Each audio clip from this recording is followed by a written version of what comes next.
ko ng dating J-Rel Kai, yung hindi maligalig. Balik mo yon, balik mo yung dating J-Rel Kai.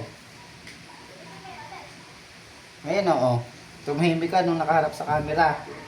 Pero sobrang ligalig mo naman.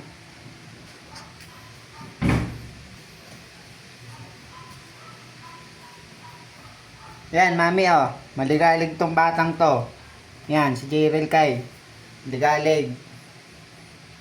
Ayaw magpapaupo. Gusto nakatayo. Ayaw dumidi. Gusto kamay. Lahat yun ang gusto niya. Yung gusto niya lang ang masusunod. Yan po si J-Rel Kai. Mami. Ligalig.